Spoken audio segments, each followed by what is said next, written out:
As an example on the LTI system response to periodic signals, this example says we have an LTI system with an impulse response exponential minus t of t, and we want to calculate the response of this system due to this exponential and this exponential, 20 exponential j5t plus 30, and as this clear from here, the frequency of this complex exponential is 5, and the other exponential is 6 cosine 2t minus 10. This is a real cosine wave with frequency 2 radian per second. So what we will do is, as we agreed, we need to calculate h of omega, right? So the frequency response of our system. So h of omega is the Fourier transform of h of t, which can be calculated as exponential minus t of t. It's Fourier transform 1 over a plus j omega.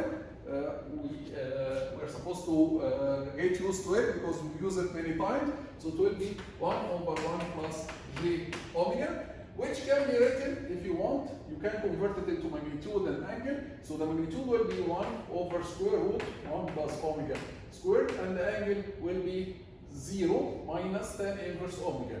So it will be negative tan inverse omega. This is the magnitude, and this is the angle. Okay? So here for the first part, A, the frequency of the complex exponential is 5. So we need to calculate h of 5. Because we will multiply the magnitude times the magnitude of h of 5, and we will add the phase of h of 5 to the phase of the complex exponential, right? So we need to calculate h of 5. h of 5 will be 1 over square root 1 plus 25, 5 squared, and the angle will be negative tan inverse omega, which is 5, right? If you calculate this, you will find that it will be 0.197. I have the final 0.196, and the angle is negative 78.7, right? So this is degrees, okay? So this is h of 5. Now, if the input is 20 exponential j5t plus 30, what we agreed on is that the output will be the same complex exponential exactly, However, we are going to multiply the magnitude times the magnitude of h of 5, the magnitude of h of 5, which is 0.196. And we add the phase to the phase of h of 5. So this will result in y of t will be 3.92 exponential j5t minus 48.7 degrees. So now this is the output due to this complex exponential in part A. Let's move to part B. Part B, this is a real cosine wave with frequency, angular frequency. Sometimes we call the angular frequency, we just say it's frequency, 2 radian per second. Then in part B, we need to calculate h of 2, h at frequency 2 radian per second, right? So it will be 1 over square root 1 plus 2 squared, and angle tan inverse, negative tan inverse 2, which will be 0.447, and angle negative 63.4 degrees. Now, the output will be, if you have a sinusoidal wave, it will be exactly the same sinusoidal wave, but the magnitude will be multiplied by the magnitude of h of 2, and the phase will be added to the phase of h of 2. So we'll multiply the magnitude 6 times the magnitude of h of 2, and the phase, exactly the same cosine, so cosine 2t minus 10, but we will add to the phase here, we'll add the phase of h of 2, and this results in 6 times 0.447, it will be 2.682 cosine 2t minus 73.4 degrees. This is the output due to this cosine. So this is an example that shows you how easy it is. If you have a sine at the input, it will be exactly the same sine at the output, the same sinusoidal wave at the output, except that the magnitude will be multiplied by the magnitude of the system response, and the phase will be added to the phase of the system response at this frequency. That's why, if you go back with memory, we said that analyzing any signal into sines and cosines, it's much easier than working with the signal itself. Why? Because sines and cosines, they are easy to deal with when it comes to systems, especially LTI systems. A sine at the input will give you a sine at the output, the same sine. A cosine at the input will give you the same cosine at the output. It's very easy to deal with sines and cosines. That's why Fourier series was very useful, because we can analyze any periodic signal into sines and cosines. And also Fourier transform, it converts any signal into the frequency domain, and the frequency domain consists of complex exponentials. Complex exponentials means it's complex sinusoids, right? So dealing with complex sinusoids or real sinusoids is much easier than any other signal. That's why we usually analyze our signals in terms of sines and cosines and complex sines and complex sinusoidal signals. Right, let's go to general periodic signal. If we have a general periodic signal, what happens?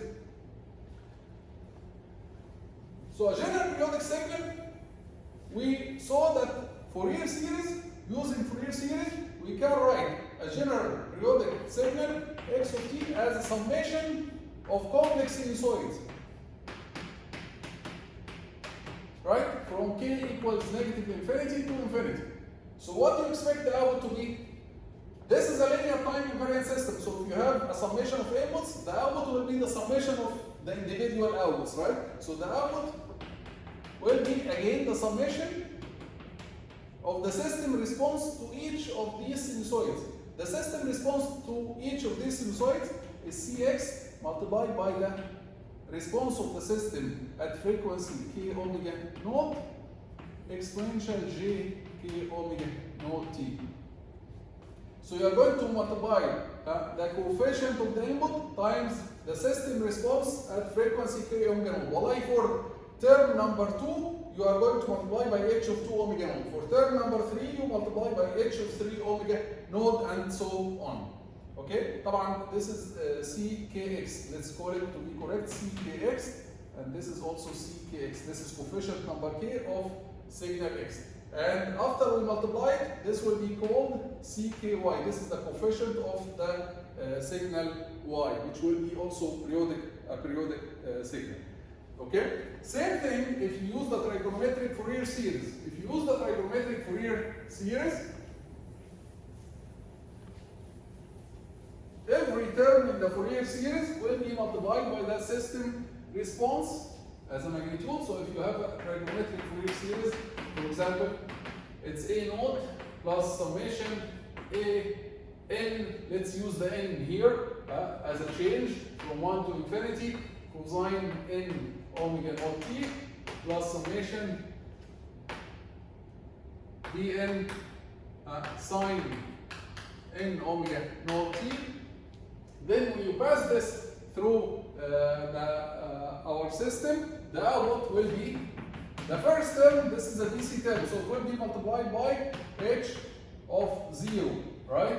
And then here for all these terms, each term number n, the magnitude n will be multiplied by the magnitude of h of n omega naught, and we will add the phase phi of n omega naught. And then for the sines,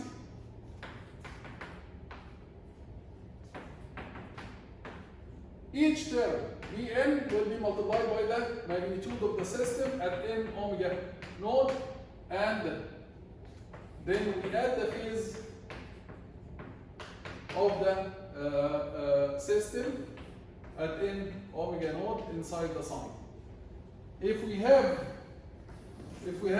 the combined form Fourier series, combined trigonometric form, which we used to write it as d node plus summation dn from n equals 1 to infinity cosine n omega node t plus theta n. Then the output will be, because this is an LTI system, so it doesn't matter if we add many terms, the d node will be multiplied by h of 0, right? Because the frequency of this term is 0, so we multiply by h of 0. And then, which is usually real, by the way, okay? And then each term inside here will be multiplied. The magnitude will be multiplied by the magnitude of the system at n omega node. And we will add the phase of the system at n omega node to inside that cosine. This is from n equals 1 to infinity. So that's it for Fourier series, and in the next video we are going to solve some examples to see how the LTI systems respond to general periodic signals. So see you in the next video.